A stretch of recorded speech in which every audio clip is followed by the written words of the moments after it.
We're asked to use the method of initial rates to determine the rate law.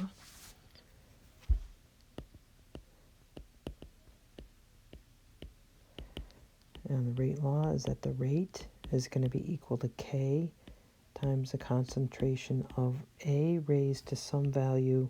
Let's call this M. Here I'm going to compare two trials to cancel out all but one of the unknowns. Okay, so we'll have the rate of reaction 1 is going to be equal to K times the concentration of A under condition 1 raised to the M power.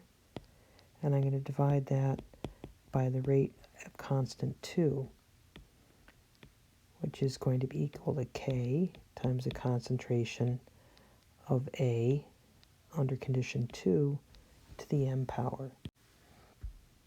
I've continued a few extra steps so that we can simplify the equation.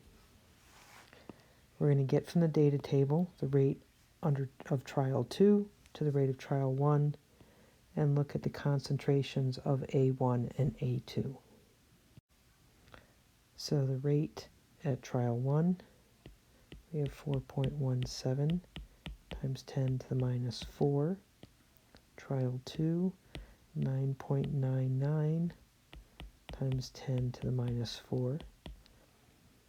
Concentration of A, trial 1, 0.230.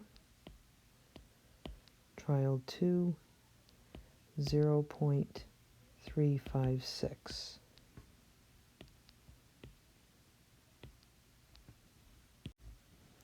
Okay, for here I've just done the division.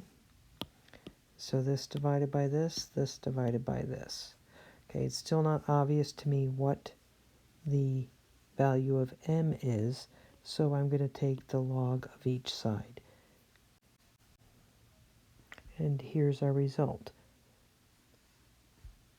So we can solve this for M. When we crunch out these numbers, we see this is 1.9995, or essentially 2. So M is equal to 2. So we can write now our rate law is that the rate is going to be equal to K times the concentration of A raised to the second power.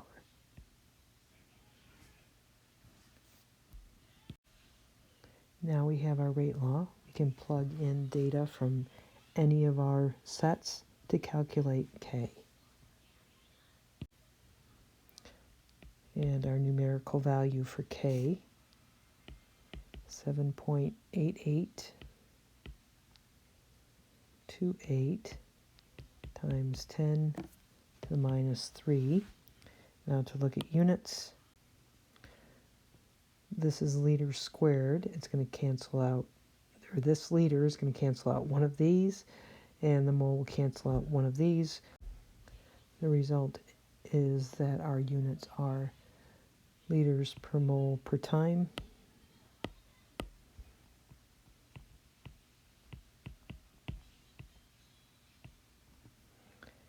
And we can use 3 significant figures